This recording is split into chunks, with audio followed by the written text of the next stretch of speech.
Hello ಎಲ್ಲರಿಗೂ Lakshmi family ಝೋನ್ಗೆ ಸ್ವಾಗತ.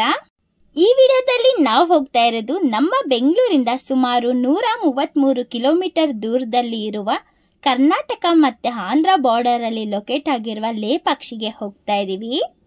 ನಾವು ಬೆಂಗಳೂರಿಂದ ಬಸ್ ಕನೆಕ್ಟಿವಿಟಿನ ಯೂಸ್ ಮಾಡಿಕೊಂಡು ಹೆಂಗೆ ಲೇಪಾಕ್ಷಿನ ಬರೀ 400 ರೂಪೀಸ್ ಅಲ್ಲಿ ಕವರ್ ಮಾಡೋದು ಅಂತ ನೋಡೋಣ. ಮತ್ತೆ ಕರ್ನಾಟಕ ಲೇಡೀಸ್ಗೆ ಫ್ರೀ ಬಸ್ಸು ಎಲ್ಲಿ ತನಕ ಇರುತ್ತೆ ಅಂತಾನು ನಿಮಗೆ ತಿಳಿಸ್ಕೊಡ್ತೀನಿ. ಈ ವಿಡಿಯೋನ ಸ್ಟಾರ್ಟ್ ಮಾಡೋಕ್ಕಿಂತ ಮುಂಚೆ ನಮ್ಮ ಚಾನೆಲ್ಗೆ ಯಾರೆಲ್ಲ ಸಬ್ಸ್ಕ್ರೈಬ್ ಮಾಡ್ಕೊಂಡಿಲ್ಲ ಸಬ್ಸ್ಕ್ರೈಬ್ ಮಾಡ್ಕೊಳ್ಳೋದು ಮರಿಬೇಡಿ. ನಾವಿವಾಗ ಬೆಂಗಳೂರು ಮೆಜೆಸ್ಟಿಕ್ ಟರ್ಮಿನಲ್ 2ಗೆ ಹೋಗ್ತಾ ಇದೀವಿ. ಲೇಪಾಕ್ಷಿಗೆ ಬೆಂಗಳೂರಿಂದ ಹೋಗೋದಕ್ಕೆ 2 ರೂಟ್ ಇದೆ. ಒಂದು ಬೆಂಗಳೂರಿಂದ ಇಂದೂಪುರಗೆ 137 ಕಿಲೋಮೀಟರ್ಸ್ ಇರುತ್ತೆ. ಇಂದೂಪುರದಿಂದ ಲೇಪಾಕ್ಷಿ ದೇವಸ್ಥಾನಕ್ಕೆ 14 ಕಿಲೋಮೀಟರ್ಸ್. ಟೋಟಲ್ ಆಗಿ 150 ಕಿಲೋಮೀಟರ್ಸ್ ದೂರದಲ್ಲಿ ಈ ರೂಟ್ ಇರುತ್ತೆ. ನೋಡಿ, ಇದು ಇಂದೂಪುರಗೆ ಹೋಗೋ ಬಸ್ಸು. ಈ ಇಂದೂಪುರಗೆ ಹೋಗೋ ಬಸ್ಸು ಟರ್ಮಿನಲ್ 2 ಪ್ಲಾಟ್ಫಾರ್ಮ್ ನಂಬರ್ 1 ಅಲ್ಲಿ ನಿಮ್ಗೆ ಸಿಗುತ್ತೆ. ಇಂದೂಪುರಗೆ ಹೋಗೋ ಬಸ್ಸು ಗೋರಿಬಿನ್ನೂರ್ ಕಡೆಯಿಂದ ಹೋಗುತ್ತೆ. ಇಂದೂಪುರಗೆ ಹೋಗಾದ್ಮೇಲೆ ನೀವು 14 ಕಿಲೋಮೀಟರ್ಸ್ಗೆ ನಿಮಗೆ ಇಂದೂಪುರ ಬಸ್ ಸ್ಟಾಪ್ ಅಲ್ಲೇನೆ ನಿಮ್ಗೆ ಲೇಪಾಕ್ಷಿಗೆ ಹೋಗೋ ಬಸ್ಸಸ್ ಸಿಗುತ್ತೆ. ಇನ್ನ ಒಂದು ರೂಟು ಬೆಂಗಳೂರಿಂದ ಬಾಗೇಪಲ್ಲಿಗೆ 103 ಕಿಲೋಮೀಟರ್ಸ್ ಇರುತ್ತೆ. ಅಲ್ಲಿಂದ ಲೇಪಾಕ್ಷಿ ದೇವಸ್ಥಾನಕ್ಕೆ 30 ಕಿಲೋಮೀಟರ್ಸ್ ಇರುತ್ತೆ. ಟೋಟಲ್ ಆಗಿ 133 ಕಿಲೋಮೀಟರ್ಸ್ ದೂರ ಆಗುತ್ತೆ. ಈ 2 ರೂಟ್ ಅಲ್ಲೂ ನಿಮ್ಗೆ ಯಾವ ರೂಟ್ ಕನ್ವೀನಿಯಂಟ್ ಆಗುತ್ತೆ ಆ ರೂಟ್ ಅಲ್ಲಿ ನೀವು ಹೋಗ್ಬೋದು. 2 ರೂಟ್ಗೂ ನಿಮ್ಗೆ ಬಸ್ ಕನೆಕ್ಟಿವಿಟಿ ತುಂಬಾನೇ ಚೆನ್ನಾಗಿದೆ. ನಾವು ಇವತ್ತಿನ ವಿಡಿಯೋದಲ್ಲಿ ಬೆಂಗಳೂರಿನ 133 ಕಿಲೋಮೀಟರ್ ದೂರ ಆಗೋ ಬಾಗೇಪಲ್ಲಿ ರೂಟ್ ಅಲ್ಲಿ ಹೆಂಗೆ ಹೋಗೋದು ಅಂತ ಡೀಟೇಲ್ಡ್ ಆಗಿ ನಿಮ್ಗೆ ತಿಳಿಸ್ಕೊಡ್ತೀನಿ. ಮತ್ತೆ ಈ ರೂಟ್ ಅಲ್ಲಿ ಫ್ರೀ ಬಸ್ಸಸ್ ಇರೋದ್ರಿಂದ ಲೇಡೀಸ್ಗೆ ತುಂಬಾ ಕಮ್ಮಿ ಸಹ ಆಗುತ್ತೆ.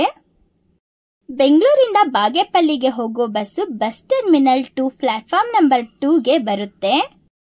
ತುಂಬಾನೇ ಬಸ್ ಕನೆಕ್ಟಿವಿಟಿ ಇದೆ ಬಾಗೇಪಲ್ಲಿಗೆ ಹೋಗೋದಕ್ಕೆ.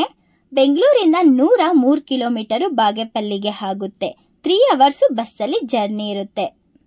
ಬಸ್ ಚಾರ್ಜ್ ಬಗ್ಗೆ ನೋಡೋದಾದ್ರೆ ಒಬ್ಬರಿಗೆ 137 ರೂಪಾಯಿನ ಚಾರ್ಜ್ ಮಾಡ್ತಾರೆ. ಲೇಡೀಸು ಫ್ರೀ ಬಸ್ ಅಲ್ಲಿ ಏನಾದ್ರೂ ಹೋಗ್ಬೇಕು ಅಂತ ಅನ್ಕೊಂಡಿದ್ರೆ ನೀವು ಈ ರೂಟ್ ಅಲ್ಲಿ ಹೋದ್ರೆ ನಿಮ್ಗೆ ತುಂಬಾನೇ ಕಮ್ಮಿ ಚಾರ್ಜಸ್ ಆಗುತ್ತೆ. ಈ ಬಾಗೇಪಲ್ಲಿಗೆ ಹೋಗೋ ಬಸ್ಸಸ್ ಚಿಕ್ಕಬಳ್ಳಾಪುರ ರೂಟ್ ಅಲ್ಲೇ ಹೋಗೋದು.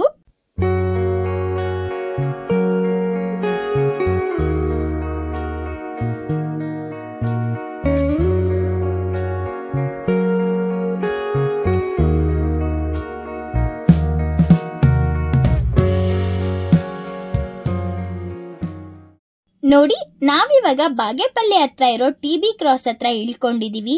ನೀವು ಇಲ್ಲೇ ಆದ್ರೂ ಇಳ್ಕೋಬಹುದು, ಇಲ್ಲಾಂದ್ರೆ ಬಾಗೇಪಲ್ಲಿ ಬಸ್ ಸ್ಟಾಪ್ ಅಲ್ಲಾದ್ರೂ ಇಳ್ಕೋಬಹುದು. ಬಾಗೇಪಲ್ಲಿ ಬಸ್ ಸ್ಟಾಪ್ ಇಂದನೇ ನಮ್ಗೆ ಬಸ್ಸಸ್ ಸಿಗುತ್ತೆ. ಬಟ್ ನಮ್ಗೆ ಗೊತ್ತಿರ್ಲಿಲ್ಲ, ಇಲ್ಲಿ ಯಾರೋ ಹೇಳಿದ್ರು ಅಂತ ನಾವು ಇಲ್ಲಿ ಇಳ್ಕೊಂಡ್ವಿ ಅಷ್ಟೇನೆ. ನಮ್ಗೆ ಇಲ್ಲಿಂದ ಲೇಪಾಕ್ಷಿಗೆ ಹೋಗೋದಕ್ಕೆ ಪ್ರೈವೇಟ್ ಬಸ್ಸಸ್ ಇರುತ್ತೆ. ಪ್ರೈವೇಟ್ ಬಸ್ಸಸ್ ಟೈಮಿಂಗ್ಸ್ ಪ್ರಕಾರ ಇರುತ್ತೆ. ನೋಡಿ, ನಾವು ಈ ಟಿ.ಬಿ. ಕ್ರಾಸ್ ಅಲ್ಲಿ ಒಂದು 20 ಮಿನಿಟ್ಸ್ ನ ವೆಯ್ಟ್ ಮಾಡಿದ್ವಿ. ನಮ್ಗೆ ಈಗ ಬಸ್ ಬರ್ತಾ ಇದೆ. ನೋಡಿ, ಇದೇನೆ ಬಸ್ಸು. ಈ ಬಸ್ಸು ಬಾಗೇಪಲ್ಲಿಯಿಂದ ಇಂದೂಪುರಗೆ ಹೋಗೋ ಬಸ್ಸು. ಬಾಗೇಪಲ್ಲಿಯಿಂದ ಇಂದೂಪುರಗೆ ಹೋಗೋ ರೂಟು ಲೇಪಾಕ್ಷಿ ರೂಟ್ ಅಲ್ಲೇ ಹೋಗೋದು. ಈ ಬಸ್ಸು ಬಾಗೇಪಲ್ಲಿ ಬಸ್ ಸ್ಟಾಪ್ ಇಂದಾನೆ ಬಂದಿರೋದು. ಅಲ್ಲಿಂದಾನೆ ಡೈರೆಕ್ಟ್ ಆಗಿ ನಿಮಗೆ ಲೇಪಾಕ್ಷಿಗೆ ಬಸ್ಸಸ್ ಸಿಗುತ್ತೆ. ಇಲ್ಲಿ ಇಳ್ಕೋಬೇಕು ಅಂತ ನೆಸಸ್ ಇಲ್ಲ. ಬಾಗೇಪಲ್ಲಿಯಿಂದ ಲೇಪಾಕ್ಷಿಗೆ 30 ಕಿಲೋಮೀಟರ್ಸ್ ಇರುತ್ತೆ. ಒಬ್ಬರಿಗೆ 50 ರೂಪೀಸ್ ನ ಚಾರ್ಜ್ ಮಾಡ್ತಾರೆ. ಅಲ್ಲಿ ರೀಚ್ ಆಗೋ ಅಷ್ಟರಲ್ಲಿ 1.5 ಅವರ್ ಅಂತೂ ಬೇಕು. ಲೇಡೀಸು ಯಾರೆಲ್ಲ ಫ್ರೀ ಟಿಕೆಟ್ ಅಲ್ಲಿ ಬಂದಿರ್ತಾರೋ ಈ ಬಾಗೇಪಲ್ಲಿ ತನಕನೂ ಫ್ರೀ ಟಿಕೆಟ್ ಇರುತ್ತೆ. ಇದಾದ್ಮೇಲೆ ನೀವು ಲೇಪಾಕ್ಷಿಗೆ ಹೋಗೋದಕ್ಕೆ ಟಿಕೆಟ್ ನ ತಗೋಬೇಕು. ನೋಡಿ, ನಾವಿವಾಗ ಬಾಗೇಪಲ್ಲಿಯಿಂದ 10 ಕಿಲೋಮೀಟರ್ ದೂರದಲ್ಲಿರುವ ಚೆಕ್ ಪೋಸ್ಟ್ ಹತ್ರ ಇದ್ದೀವಿ. ಇನ್ ಕೇಸ್ ನೀವು ಬೆಂಗಳೂರಿಂದ ಬಾಗೇಪಲ್ಲಿ ರೂಟ್ ಅಲ್ಲಿ ಪುಟ್ಬರ್ತಿಗೆ ಹೋಗೋ ಬಸ್ ಏನಾದ್ರೂ ಹತ್ಕೊಂಡಿದ್ರಿ ಅಂದ್ರೆ ನೀವು ಇಲ್ಲಿರುವ ಚೆಕ್ ಪೋಸ್ಟ್ ಹತ್ರ ಇಳ್ಕೋಬಹುದು. ಯಾಕೆಂದ್ರೆ ಈ ರೂಟ್ ಅಲ್ಲೇ ಪುಟ್ಬರ್ತಿಗೆ ಹೋಗೋದು. ಇಲ್ಲಿ ಇಳ್ಕೊಂಡು ನೀವು ವೆಯ್ಟ್ ಮಾಡಿದ್ರೆ ಅಂದ್ರೆ ಇಲ್ಲಿಂದಾನೆ ನಿಮಗೆ ಲೇಪಾಕ್ಷಿಗೆ ಹೋಗೋ ಬಸ್ಸಸ್ ಬರುತ್ತೆ. ನೀವ್ ಇನ್ ಕೇಸ್ ಚೆಕ್ ಪೋಸ್ಟ್ ಹತ್ರ ಏನಾದ್ರೂ ಇಳ್ಕೊಂಡಿದ್ದೀರಾ ಅಂದ್ರೆ ಇಲ್ಲಿಂದ ನಿಮಗೆ 30 ರೂಪೀಸ್ ನ ಚಾರ್ಜ್ ಮಾಡ್ತಾರೆ. ಇಲ್ಲಿಂದ ನಿಮ್ಗೆ ಪ್ರೈವೇಟ್ ಬಸ್ಸಸ್ ಇರುತ್ತೆ ಮತ್ತೆ ಆಂಧ್ರದವ್ರದ್ದು ಗವರ್ಮೆಂಟ್ ಬಸ್ ಸಹ ಸಿಗುತ್ತೆ.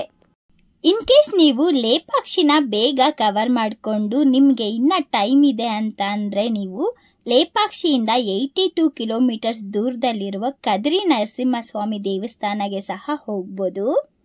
ಕದ್ರಿಗೆ ಹೋಗೋದಕ್ಕೆ ಲೇಪಾಕ್ಷಿಯಿಂದ ಈ ಚೆಕ್ ಪೋಸ್ಟ್ಗೆ ನೀವು ಬರಬೇಕು.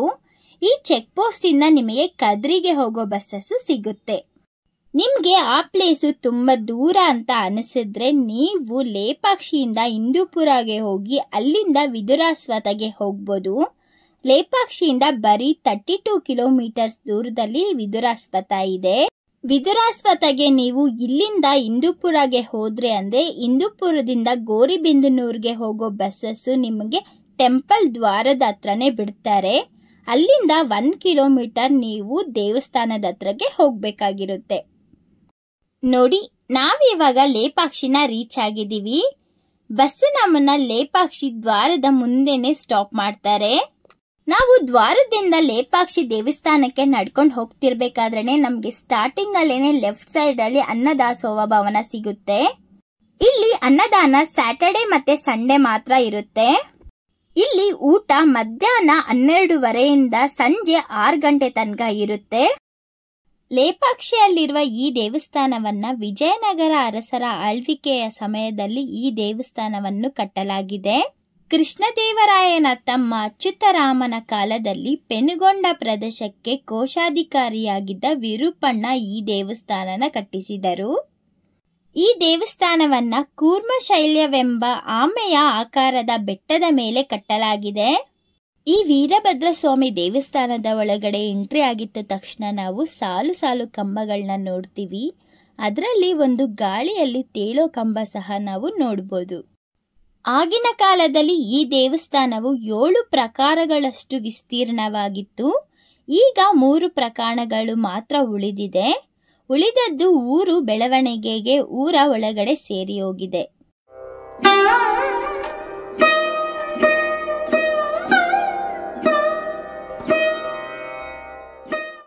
ವಿರೂಪಣ್ಣನ ಮನೆ ದೇವರು ವೀರಭದ್ರ. ಇಲ್ಲಿ ವೀರಭದ್ರ ಸ್ವಾಮಿ ಮುಖ್ಯ ಗರ್ಭಗುಡಿಯಲ್ಲಿದ್ದಾರೆ. ವೀರಭದ್ರ ಸ್ವಾಮಿ ವಿರೂಪಣ್ಣನವರ ಕನಸಲ್ಲಿ ಬಂದು ದೇವಸ್ಥಾನವನ್ನು ಕಟ್ಟಿಸು ಎಂದು ಕೇಳಿದ್ದರಂತೆ. ವೀರಭದ್ರ ಸ್ವಾಮಿಯ ಅಪ್ಪಣೆಯಂತೆ ಈ ದೇವಸ್ಥಾನವನ್ನ ನಿರ್ಮಾಣ ಮಾಡಿದ್ದಾರೆ. ಪಕ್ಕದಲ್ಲಿ ದೊಡ್ಡದಾದ ಬಂಡೆಕಲ್ಲಿದೆ. ಅದರ ಒಳಗಡೆ ಗುಹೆಯಲ್ಲಿ ಅಗಸ್ತ್ಯ ಮುನಿಗಳು ಕುಳಿತು ತಪಸ್ಸನ್ನು ಮಾಡುತ್ತಿದ್ದರಂತೆ. ಗರ್ಭಗುಡಿಯ ಒಳಗಿನಿಂದ ಈ ಬಂಡೆಯ ಒಳಭಾಗ ನೋಡಬಹುದು.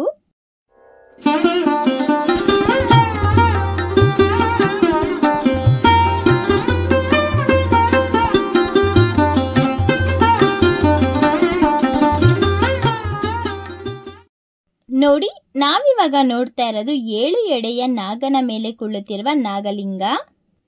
ನಾಗಲಿಂಗನ ಕೆತ್ತನೆ ಮಾಡುತ್ತಿರ್ಬೇಕಾದ್ರೆ ಪ್ರಧಾನ ಶಿಲ್ಪಿಗಳು ಊಟ ಮಾಡಲು ಬಂದಾಗ ಅವರು ತಾಯಿ ಇನ್ನೂ ಅಡಿಗೆ ಮಾಡ್ತಿದ್ರಂತೆ. ತನ್ನ ತಾಯಿ ಅಡಿಗೆ ಮುಗಿಸುವಷ್ಟರಲ್ಲಿ ಶಿಲ್ಪಿಗಳು ಈ ನಾಗಲಿಂಗವನ್ನು ಕೆತ್ತಿ ಮುಗಿಸಿದ್ರಂತೆ. ಅವರ ತಾಯಿ ಅಡಿಗೆನ ಮುಗಿಸ್ಕೊಂಡು ಹೊರಗಡೆ ಬಂದು ನೋಡಿದಾಗ ನಾಗಲಿಂಗನನ್ನು ನೋಡಿ ಆಶ್ಚರ್ಯಪಟ್ರಂತೆ. ಅವರ ಕಣ್ಣು ತಾಗಿ ನಾಗಲಿಂಗಗೆ ಬಿರುಕು ಬಿಡುತ್ತಂತೆ. ಆದರೆ ಈಗ ಅದನ್ನ ಸಿಮೆಂಟಿಂದ ಮುಚ್ಚಲಾಗಿದೆ. ನಾಗಲಿಂಗನ ಹಿಂಭಾಗದಲ್ಲಿ ದೊಡ್ಡ ಗಣಪತಿ ವಿಗ್ರಹವಿದೆ. ಮುಖ್ಯ ದೇವರು ವೀರಭದ್ರನಾದರೂ ಮೊದಲು ಗಣಪತಿ ದರ್ಶನ ಮಾಡಬೇಕು ಎನ್ನುವುದು ಇದರ ಉದ್ದೇಶ. ನಾವಿವಾಗ ನೋಡ್ತಾ ಇರೋದು ಪಾರ್ವತಿ ಪರಮೇಶ್ವರನ ಕಲ್ಯಾಣ ಮಂಟಪ. ಈ ಪಾರ್ವತಿ ಪರಮೇಶ್ವರನ ಕಲ್ಯಾಣ ಮಂಟಪ ಅರ್ಧದಲ್ಲೇ ನಿಲ್ಲಿಸಲಾಗಿದೆ. ಯಾಕೆಂದ್ರೆ ವಿರೂಪಣ್ಣನಿಗೆ ಆಗದ ವಿರೋಧಿಗಳು ಆತ ರಾಜ್ಯದ ಖಜಾನೆಯ ಹಣವನ್ನೆಲ್ಲ ಹಾಳು ಮಾಡುತ್ತಿದ್ದಾನೆ ಅಂತ ಅಂದ್ಬಿಟ್ಟು ರಾಜನಿಗೆ ಸುಳ್ಳು ದಾಖಲೆಯನ್ನು ಕೊಟ್ಟು ರಾಜನು ವಿರೂಪಣ್ಣನ ಕಣ್ಣುಗಳನ್ನು ಕೀಳುವಂತೆ ಆಜ್ಞೆ ಮಾಡಿದರು. ಇದನ್ನ ಕೇಳಿದ ವಿರೂಪಣ್ಣನು ಬೇಸರಗೊಂಡು ತನ್ನ ಕಣ್ಣುಗಳನ್ನು ತಾನೇ ಕಿತ್ತು ಬಿಸಾಕಿದನಂತೆ. ಈಗಲೂ ನಾವು ಅದನ್ನ ದೇವಸ್ಥಾನದಲ್ಲಿ ನೋಡಬಹುದು.